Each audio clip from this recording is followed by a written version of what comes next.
We are going to be in Judges chapter 16. You can open up there as we continue the saga of Samson, Samson's life. I was going to say in detail, but not so much in detail. We're getting details from his life, but we're not getting every single detail of his life. But here's how I broke down the chapter. Judges chapter 16, broken up into two main divisions, because there are really two scenes going on. One of them is short, and one of them is obviously very long.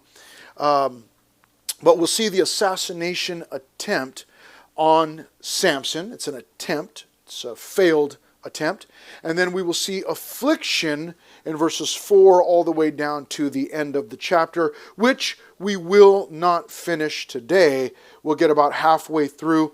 There's so much here in this chapter, but we'll get part of the way through, and then we'll have to cover the rest next time. You're open to Judges chapter 16, but let me read something to you from Exodus chapter 20, verse 12. This is one of the 10 commandments. It's actually the first one with a promise.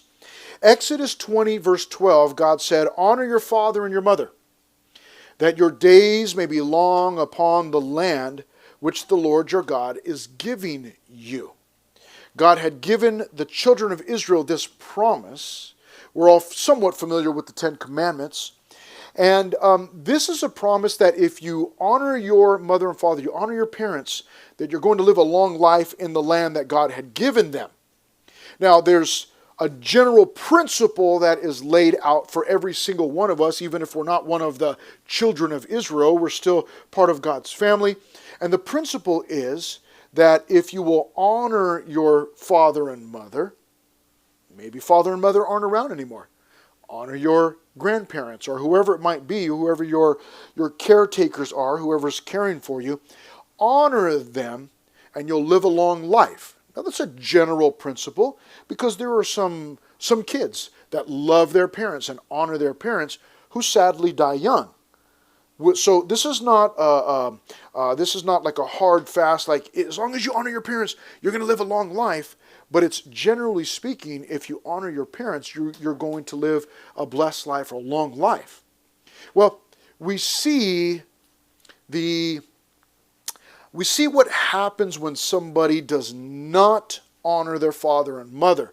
If you were here for the start of Samson's life a couple of chapters ago, you may remember we learned about his miraculous birth to a mom that could not have children. And then the first thing really that we saw from Samson as he got older was that he saw a woman in Timnah and he said, "I want that woman." And he told his parents, "Get her for me. She pleases me." And dad and mom said, "Hey, that's not a good idea. She's a godless woman.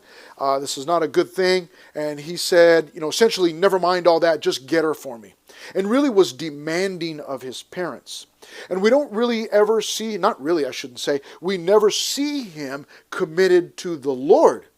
There are times and episodes where God works in his life or through his life, but we never see a commitment from him to the Lord.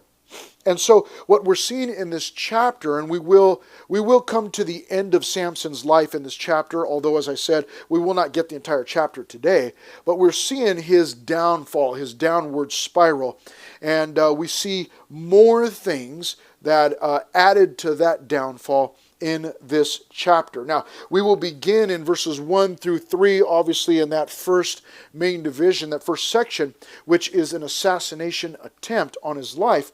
It says in verse 1, "Now Samson went to Gaza and saw a harlot there." Now, we're not told why he went to Gaza, but there was a harlot or a prostitute there, and went into her, meaning that he had a sexual relationship with her.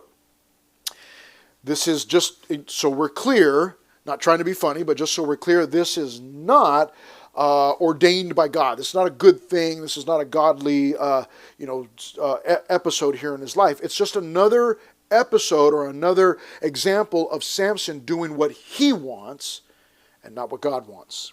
So let's see what happens. In verse 2, when the Gazites, those are the people that live in Gaza, when the Gazites were told, "Samson has come here," they surrounded the place and lay in wait for him all night at the gate of the city.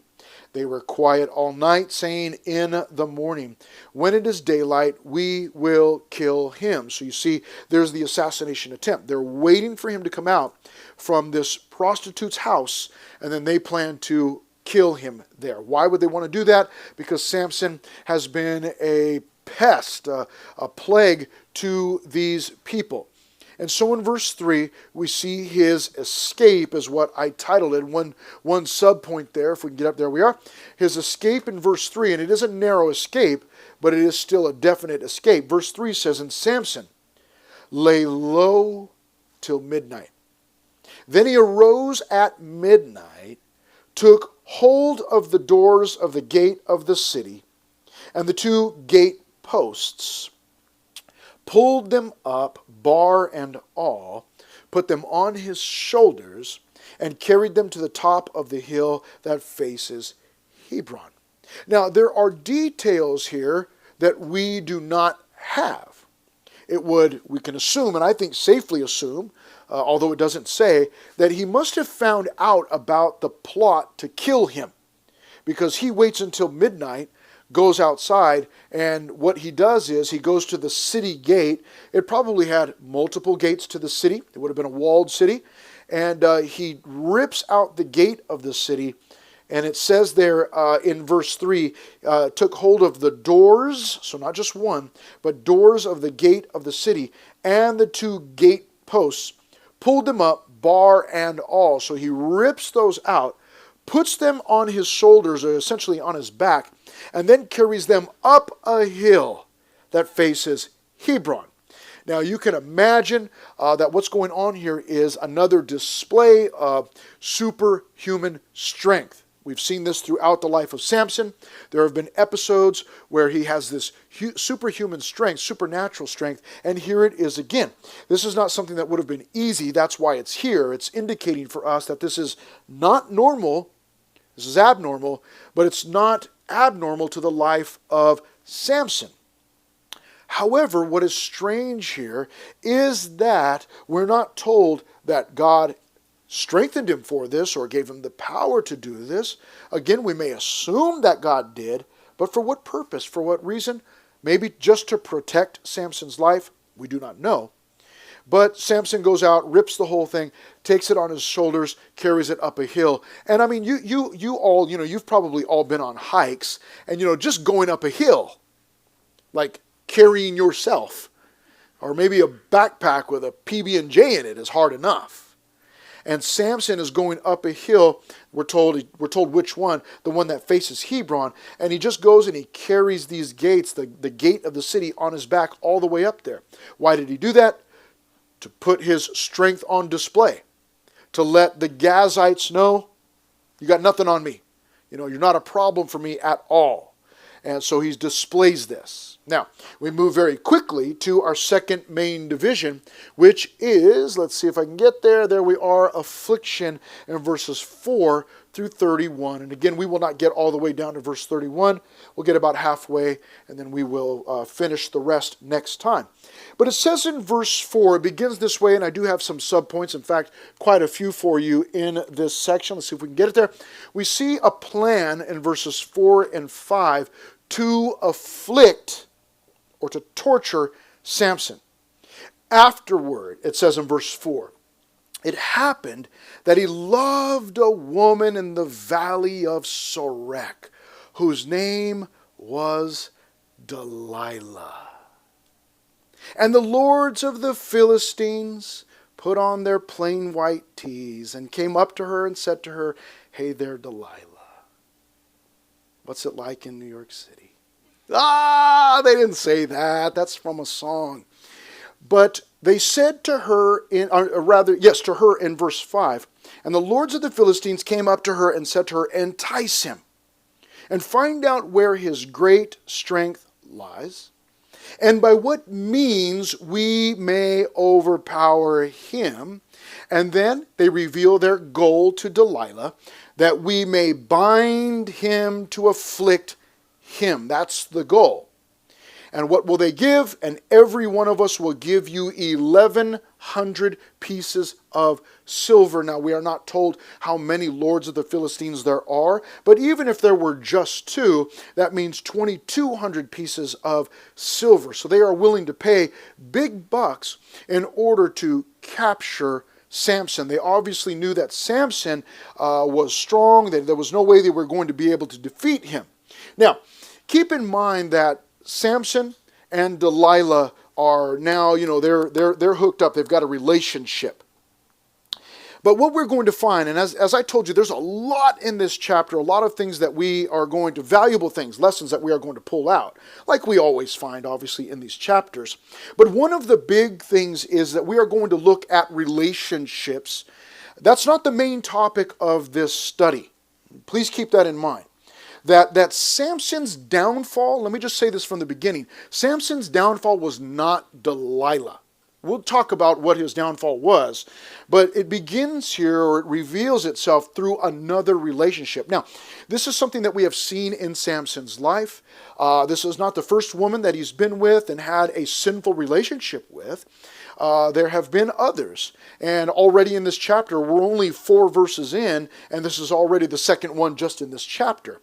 And he's with this woman, Delilah. And it says in verse 4, let me point this out, afterward it happened that he loved a woman in the valley of Sorek. Now, if you have been with us on Wednesday nights, you no doubt, even on Sunday mornings, I'm sure I've mentioned it, but you no doubt have an idea of what agape is. Agape is a Greek word. We find it lots in the New Testament, and it's one of the words for love. There were actually lots of different words for love. We've got one word, love, right? And we go, hey, Mom, I love you. Or we might go to the Habit and look at a burger and go, I love you too. But it's not the same kind of love, or at least I hope that it's not. Hopefully you love your mom more than you love a burger, or whatever your favorite, pizza, whatever it is. I love pizza, but I don't love my mom or, my family the same way that I love pizza. I love my family much, much more, much different. When it says love here, it's not that Greek word agape. Agape means unconditional. Everybody has a different definition of what it means. I'll just try to keep it simple, and this is what I've heard over the years. Agape love is 2 things. It's unconditional and it's self-sacrificial. Unconditional means it doesn't matter if you've got black hair or blonde hair, long hair, no hair, if you are wear a large t-shirt or small, if you like pop or you like indie pop, or you like rap or you like reggae, or you've got oily skin or pimples or really dry skin and you're ashy, or you're 6 feet tall or 3 feet tall, if you are a little too heavy or you're a little too skinny or somewhere in between, if you got an A on your math test but a D on your English test, if you run really fast or you just don't run, if you bathe every day or if you don't, if you wash your hair once a week or you dry shampoo, or you have bad breath or good breath, or you struggle with sin or you don't struggle with sin, or you really love the Lord or sometimes you're bored with the Lord. Unconditional love means that you are going to be loved regardless of what you look like, smell like, act like, any of those things. There are no conditions. Now, that kind of love is a love that we already possess. We have that. Not in and of ourselves, but that's the kind of love that God has for you and I. Regardless of our station in life, what we look like, all those different things and more, whatever you can dream up, God loves you and I. And there's no denying that. The Bible teaches that He loves us unconditionally. Now, the other part of that agape love is self-sacrificial. We see that also from God, right? What did He do? For God so loved the world that He gave His only begotten Son, right? And what did His Son come to do? His Son came to die on a cross. Jesus didn't show up, God in flesh, God the Son. He didn't show up and say, you guys are really sinful, and I really love you, but I just don't love you that much. You're going to pay for your own sins on the cross. He didn't do that. He sacrificed Himself. So we have this wonderful picture of what agape love is, or what real love is supposed to be like. Unconditional, self-sacrificial.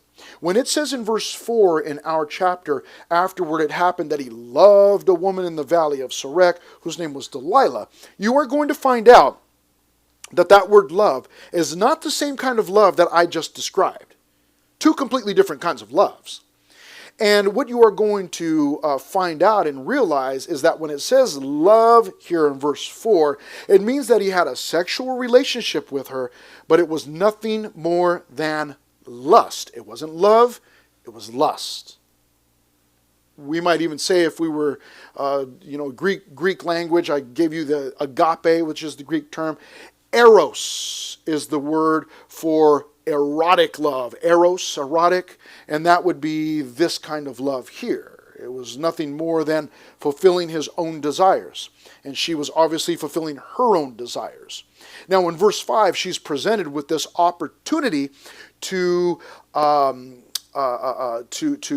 capture, to help capture Samson. And if she does that, she'll make a lot of money. So what does she do? Does she love Samson, or does she love herself? Well, beginning in verse 6, and that will take us all the way down to verse 14, we see the two of them playing games. It's the cat and mouse game. You've probably heard that phrase before. Cat and mouse game, it indicates for us, it's like a cat and a mouse. You're trying to, the mouse is trying to escape the cat, and the cat's trying to catch the mouse, and the cat might catch the mouse and play with it. It gets away, but then it comes back, and all the that's the way that goes. Cat and mouse game. Well, this is a game of cat and mouse. They're playing games with one another. I guess you might say Delilah's not really playing games, but she is deceitful. And so look what it says in verse 6 as they begin to play games. So Delilah said to Samson, "Please tell me where your great strength lies, and with what you may be bound to afflict you." Now, we know that in verse 5, there was an offer made to her from the lords of the Philistines. That means the leaders of the Philistines. And the offer was, help us capture Samson, we'll pay you a bunch of money. We found out what their goal was. What were they intending to do? It says in verse 5, that we may bind him to afflict him. So they wanted to torture him. Now, what is not mentioned is whether or not they wanted to kill Samson. It's just my own opinion, which can be thrown out because it's just my opinion. It is my opinion that they probably wanted to torture him before they killed him. But we don't know that for sure. What we do know for sure is that they wanted to afflict him or torture him. So now she sets about. So obviously she has accepted the offer. Yes, pay me the money. I'll capture this guy for you. I'll tell you how to capture him. And so she says very plainly in verse 6, please tell me where your great strength lies and with what you may be bound to afflict you. Now, exactly how she asked this question, I am not sure. In other words, it seems pretty plain, like Samson, I've got a bunch of friends that are going to pay me to capture you so that they can torture you. So how can I capture you? Now, it may be that she was just that plain and said, hey, if I want to tie you up and get some guys to torture you, how could I do that? How should I do that?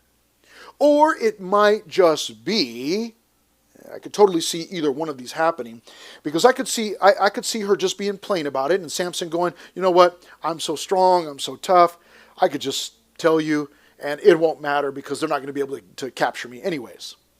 Or it could have been more along the lines of, oh, tell me your deepest thoughts. Tell me your fears. What are your favorite things? Tell me about yourself. Oh, Samson, I see that you are so strong. Yeah, I'm pretty strong. I killed some guys with a jawbone of a donkey. Yeah, I ripped a lion in half. Yeah, I did. I took some gates. I just ripped the gates off of this city. And you can totally hear him, bragging about it. Ladies, sometimes the guys do, right? Oh, yeah. yeah, I hit a home run. I mean, not a big deal, It's just, yeah, I've been practicing, and they want to show you their muscles, It's like when I hold the bat like this. No, I'm not flexing. It just always looks like that. Whatever, Sometimes guys can be like, yeah, bragging. So it might be that maybe she's enticing him and trying to get info, and maybe he shares or whatever. But here's what happens in verse 5. I'm sorry, rather verse 7. And Samson said to her, if they bind me with 7 fresh bowstrings, not yet dried, then I shall become weak and be like any other man. Bowstrings. Strings that you would use on a bow and arrow. And he says, if you get 7 of those, fresh ones, whatever it is that they used to make a bow and arrow, he says, you get 7 of those bowstrings. But make sure that they're not dried out yet. Make sure they're fresh. Bring those. Tie me up. Then that'll take away all my strength. Was he being truthful with her? Absolutely not. He's playing games. So in verse 8. So the lords of the Philistines brought up to her 7 fresh bowstrings, not yet dried, and she bound him with them. Now, men were lying in wait, staying with her in the room.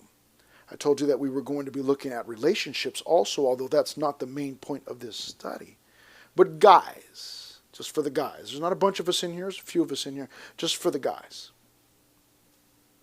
If you are with a woman that has guys in her room, not a good idea. It's time to break up. Break it off. Okay, what's that? Dump the chump. Dump the chump, yeah. Dump the chump. It's time. That's not a good thing. So she's got these men, these Philistines, hiding in her room. She's tied them up with these 7 fresh bowstrings. Now, in verse 9, now men were lying in wait, staying with her in the room, and she said to him, to Samson, the Philistines are upon you, Samson, and she yelled it at him. But he broke the bowstrings as a strand of yarn breaks when it touches fire. So the secret of his strength was not known. So he did not reveal to her his secret. And, what he's doing is he's being deceptive. Again, it's a cat and mouse game. She's asking, tell me how I can trap you. And he's going, oh yeah, just do this. But he's not being truthful. Let's find out. Now so here's the thing. For the guys, again, if your relationship is starting out like this, and you can tell that she's out to get you, trap you, it's best that you just split, be gone. Okay, do not stay in that relationship. And so it's mind-blowing or surprising, and then again it's not because of who Samson has been. And so what happens in verse 10, it says, then Delilah said to Samson, look, you have mocked me and told me lies. Now please tell me what you may be bound with. Now again, this boggles my mind, because if this happened to me and this woman said, hey, what's going to happen? How do I, take your strength? And then she literally she does what I says. She ties me up. And then I find out that she's got Philistines waiting in her room, and they come out of the closet or from under the bed or whatever, and they jump on me and they want to kill me or afflict me. Probably after I'm done with that, I'd probably just be like, you know what, the relationship's over. This is not gonna work well. You're trying to afflict me. This is not a good relationship. But do you understand? Think back very briefly about what we were saying about love. Godly love, biblical love, true love, not the Kanye kind, but the godly kind, is what? It is unconditional and it is self-sacrificial. Now, just for a moment, unconditional love, self-sacrificial love, okay, is what we are seeing between these two, Samson and Delilah, is this unconditional love. Is it self-sacrificial love? No. No. In fact, we can gather very quickly, and it's plain, it's painfully obvious, that this is not love between the two of them. she is definitely out to get something for herself. What is she out to get? 1,100 or 2,200 or however many people there were. She's out to get silver. She wants the money. Show me the money. So she is willing to sell Samson in order to get paid. So that would not be self-sacrificial. That's others sacrificial. She's willing to sacrifice him for her own benefit. But what about him? He obviously is wanting something from her because he's sticking around. And obviously I would say that what he wants is the sexual relationship. And so he's willing to toy with her and mess with her because he's got the strength and, he can do it. And, so he wants to get something from her. She wants to get something for him, for herself. This is not a good relationship. Now, all of you at some point, or at least most of you, are going to at some point find a significant other, somebody that you love. And you may find that individual, listen very carefully, you may find that individual in your teenage years. Now what I mean by that is that for many people, myself included, you meet your spouse in your teenage years and the relationship continues and eventually you get married. It does happen often. Happens here often. Doesn't always happen, but it happens often. And the reason I say that is because as you are considering a spouse for the future, one of the things that you want to be on the lookout for is an agape love, unconditional, self-sacrificial love from the other individual and also from yourself. You need to have that same kind of love, and you'll need that for marriage. I've been married for a lot of years. We can ask anybody. We could ask your parents who have been married for a lot of years. You are going to need that kind of love. I know that my wife needs that love, that kind of love for me. Because sometimes, one of my socks ends up over in the bathroom and one ends up in the front room. Or sometimes I don't put the toilet seat down, or sometimes I don't turn the light off, or I forget to feed the dogs, or I left the cabinet open, or I left some food out, or I forgot to turn the flame off, or I forgot to put the clothes in the dryer, or whatever. There are numerous things, and you've got to have an unconditional self-sacrificial love for that other individual. But they're going to need that kind of love for you also, because I know that this is surprising for you, but you are imperfect. And so you're going to need that kind of love for one another. And so the reason I'm sharing this with you is because as you are growing older, you may begin to date someone. And, dating, that's a whole nother study for a different time. I've got thoughts and opinions on that too, as I do everything else, but that's for another study, another time. But here's the deal. As you begin to be in a relationship with someone, you don't want to go, well, you know what, it's not really a big deal. They don't have unconditional love. But that's not a big deal, because this isn't going to be my husband or wife. I'll meet my husband and wife some other time, and I'm sure they'll have unconditional love. But no, you may be meeting your husband or wife right now. And it may be years before you get married. But what you want to do is be on the lookout now for an unconditional love. That should be an indication, an indicator.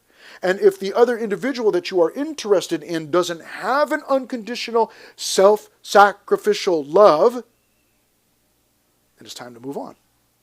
Or if you don't have that kind of love toward that other person, it's time to move on. What you're looking for is two people with a mutual servant's heart. They love one another. They want to serve the other person. That's what you want, back and forth.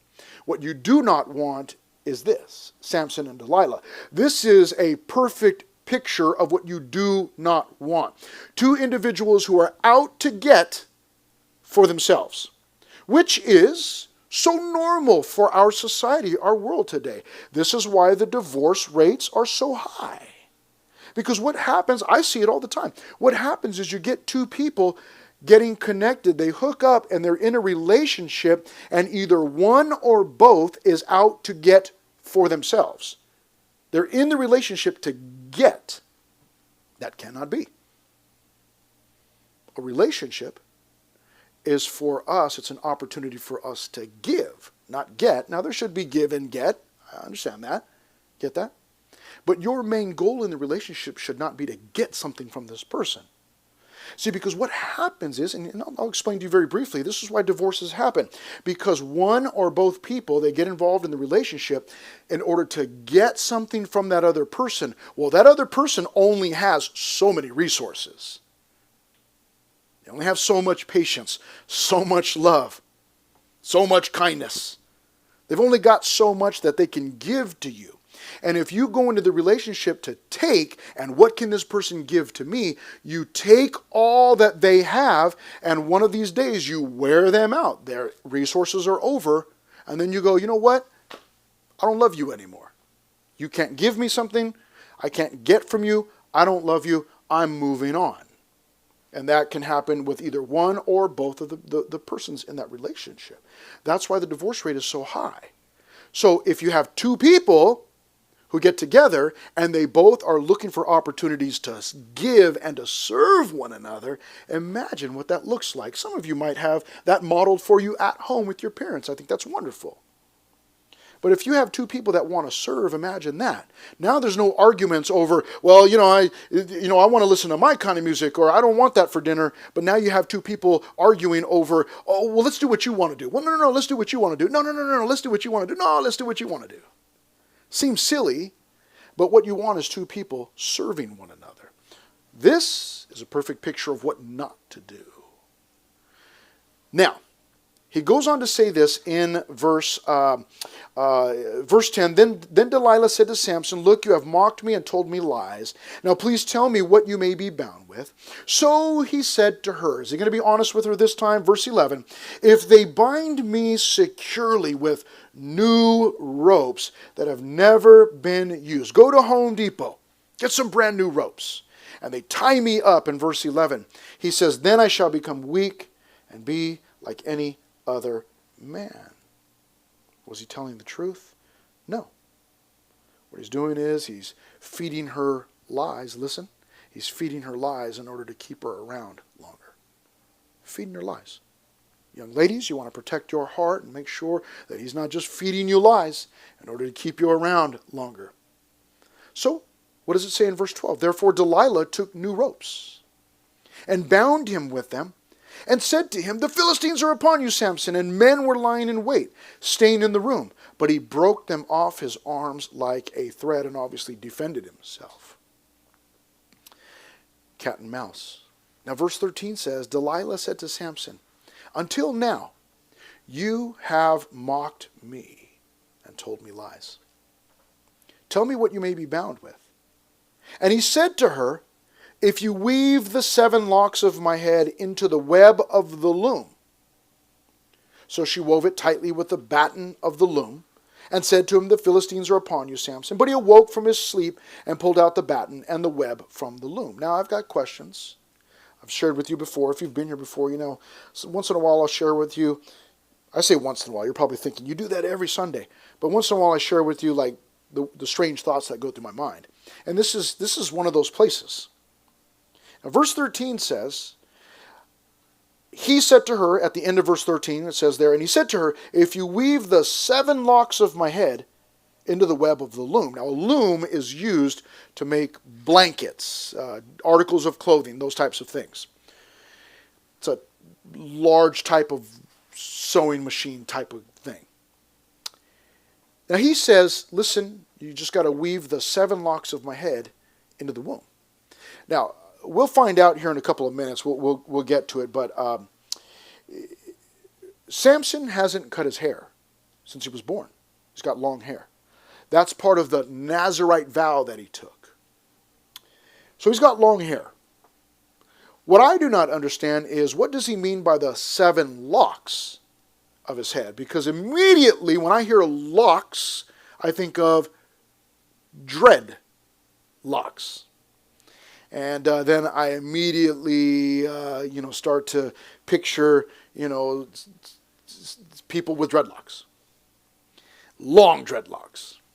Now, what exactly is meant by this. Now, in studying, I did read up a little bit to try to find out, but nobody really gave me any insight. So I'm not entirely sure what it means by 7 locks. Does that mean that he had 7 dreadlocks, super long dreadlocks? Does that mean that he had just normal hair, it was long, but then he had 7 chunks that were dreadlocks, or were they just maybe there were 7 ponytails? I don't really know. I don't know what exactly that means. Nevertheless, he's got 7 locks of hair that he tells her, well, if you just weave those into the womb, or into the web of the loom, I should say. So in verse 14, this is a trick. She wove it tightly with the batten of the loom, and said to him, the Philistines are upon you, Samson. But when he woke up from his sleep, wait a minute. She weaved his hair tightly into this machine, and he stayed asleep the whole time? That would indicate for me that he must have had really long hair. Or maybe she just used the tips of it, or I don't know. There are things that I don't know that I would like to know, and I would say, well, when I get to heaven, I'll ask, but the truth is, I probably won't care once I get there. Who cares about Samson's hair?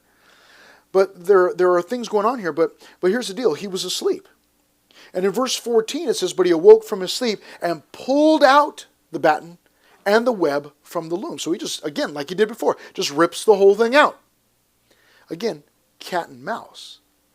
He's lying to her in order to keep her around longer. He's toying with her emotions, toying and just feeding her things.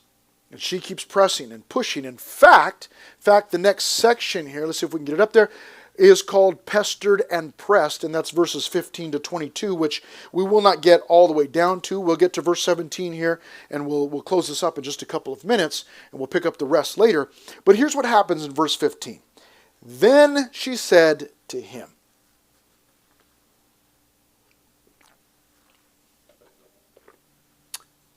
how can you say, I love you, when your heart is not with me? Now, I have no idea what what Delilah looked like. I have no idea what Delilah looked like. I was laughing at Aaron in the back because that's exactly what I pictured. I have no idea what Delilah looked like or how she sounded. I don't have an idea, but I've got an idea. You know what I mean? Like, I wasn't there. I don't know exactly how she said it. But in my imagination, I can hear her whining. And basically she's putting on a show here. Pouting. Oh, you don't love me. How could you say that you love me? So evidently, he had said to her, I love you, Then she said, how can you say I love you? Evidently he had said that to her, I love you. She says, your heart is not with me. She can see it plainly. What's funny is her heart is not with him. Neither one of them. There's no mutual love here.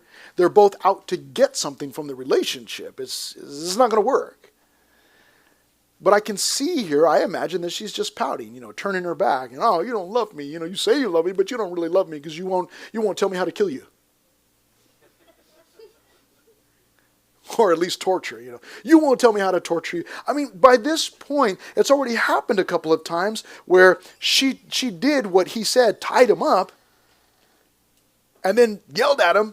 He woke up. There's guys in the room with her. I mean, Samson. It's obvious. But see, here's what happens is when you are out, when I am out, when any of us are out to fulfill our own desires, we will ignore the obvious. We'll ignore the obvious. We'll see it. We'll see the danger. But we'll just go, well, you know what? It's not that big a deal. I can handle it.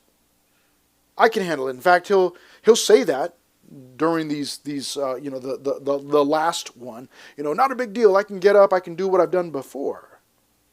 How can you say in verse 15, I love you, when your heart is not with me? You have mocked me these 3 times, she understands, and have not told me where your great strength lies. And it came to pass, when she pestered him daily with her words and pressed him. There it is, pestered and pressed. So that his soul was vexed to death. book of Proverbs says, I didn't say this, the book of Proverbs does. Okay? So don't be mad at me. I'm just telling you what I read.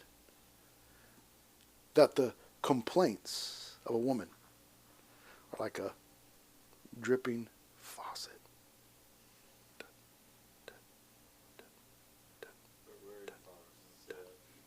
Never mind. I don't remember right now, actually. Somebody can help me out if you remember. We'll look it up. It does say that. It's like dripping water over and over and over.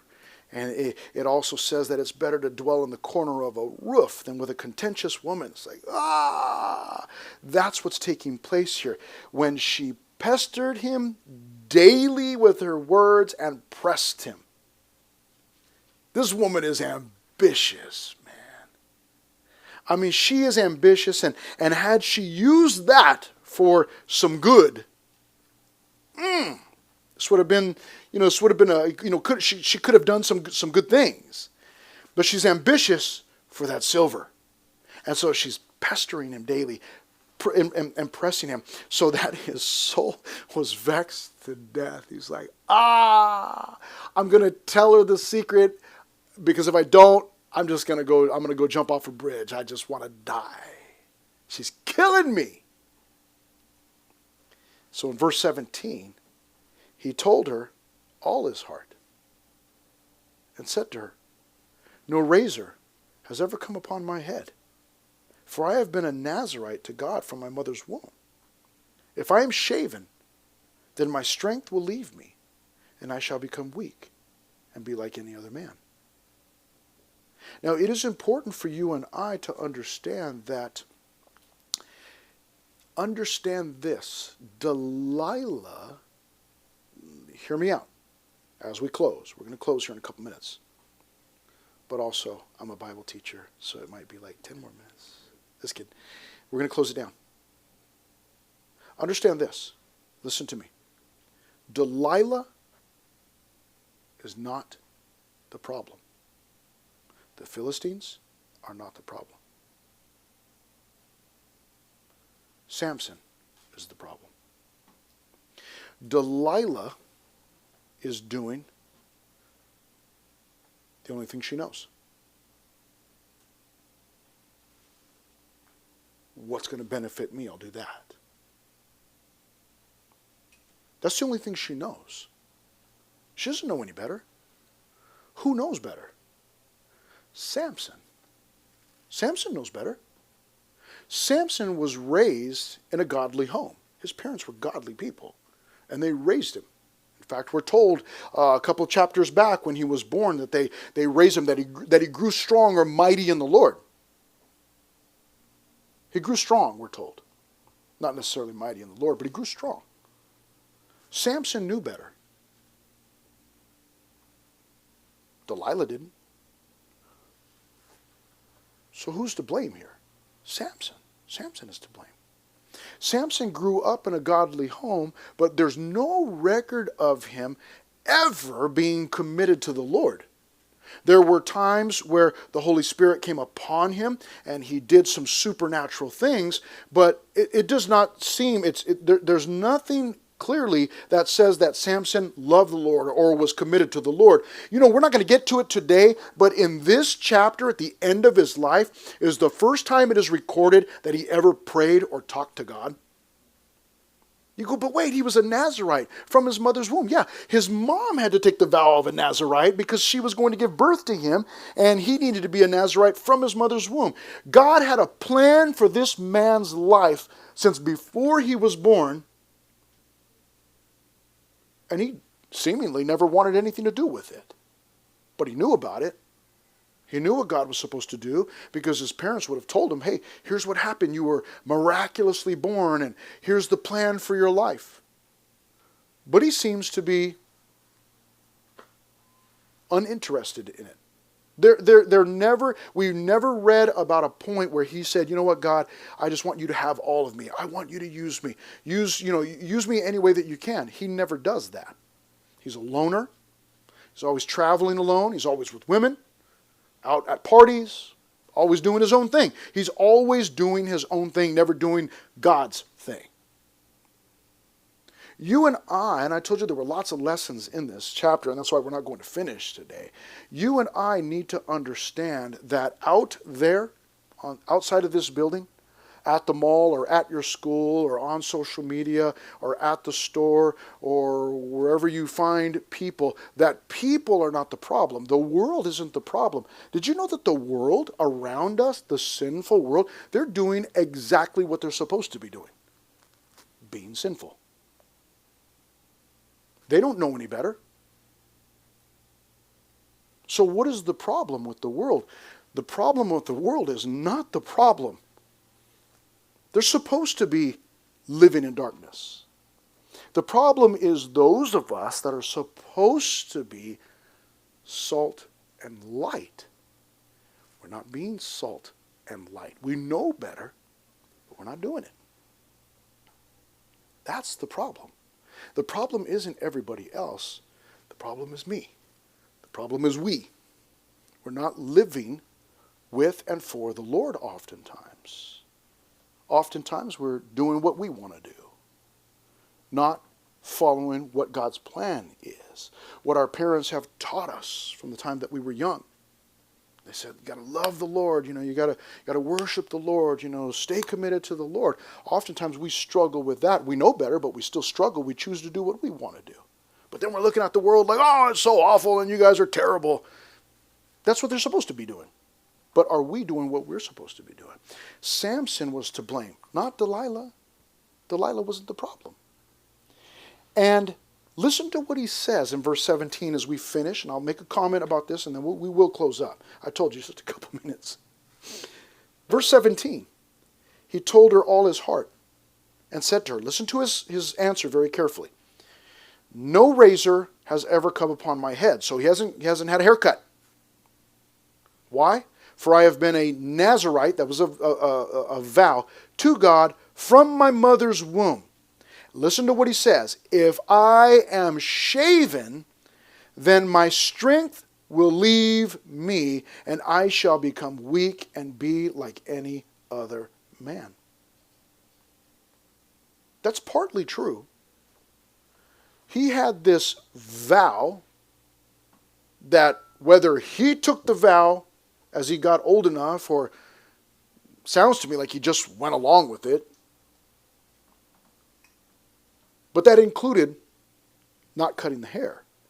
And he says, if I cut my hair, then that's it. My strength's going to leave. There is a problem there, though. Samson is under the assumption that because of the way he looks, his outward appearance, that is what commends him to God or keeps him in good standing with God.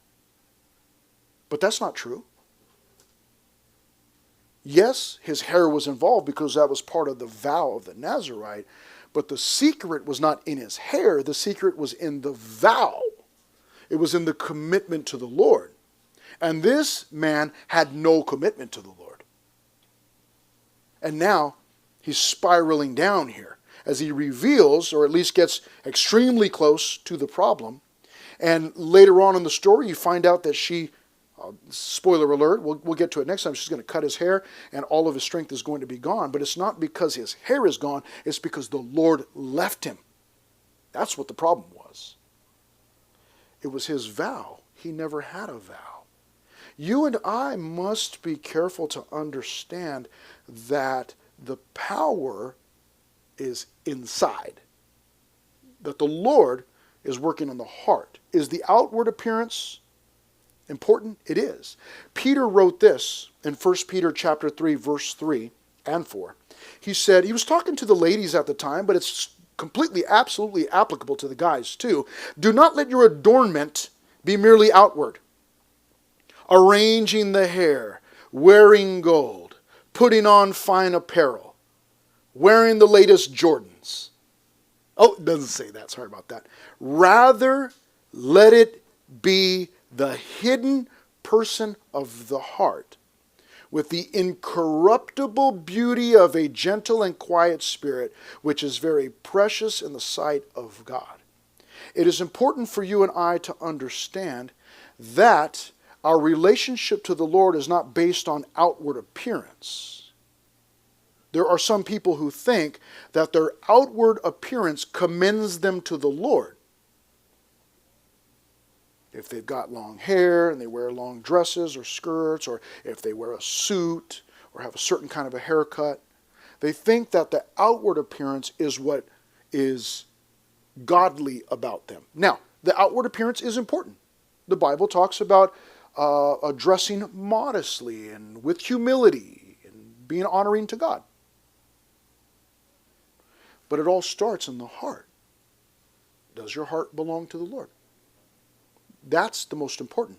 When Samuel the prophet was going to anoint David as king, Samuel showed up to his house and said, "Bring all your sons out." And he saw the oldest son, and Samuel goes, "Oh, this is the one right here. He's tall, he's good looking, man, he's strong. He's going to be a good king." And God said, "Nah, that's not going to be the king." And Samuel found out, oh, wait a minute. God doesn't see the way that man sees. God looks at the heart. Man looks at the outward appearance. God looks at the heart. God looks at the heart. So we learned that lesson. You and I need to learn that lesson. That it's not about outward appearance. Outward appearance is important. It is. But outward appearance is not what keeps me in good standing with the Lord. That takes place in the heart. And Samson here, and we'll look at it again, we'll finish it up next time. Samson is under the assumption that, oh, if you cut my hair, then that's where my strength is. It was only partly true. That was part of his vow to the Lord, which he never really honored anyways. And once he went there and lost his hair, then it was certain, and the Lord had left him, and he had no more strength. But then you see that the Lord comes back. So it wasn't in the hair.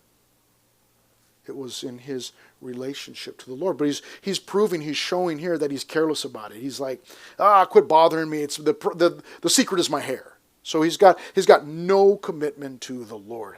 That was the problem. So let's you and I be careful. 2 Corinthians 10:7, do you look at things according to the outward appearance? If anyone is convinced in himself that he is Christ's, let him again consider this in himself, that just as he is Christ, even so we are Christ. It's not about outward appearance. It's about my heart being committed to the Lord. Let's pray. Father, thank you so much for today and for your word and the many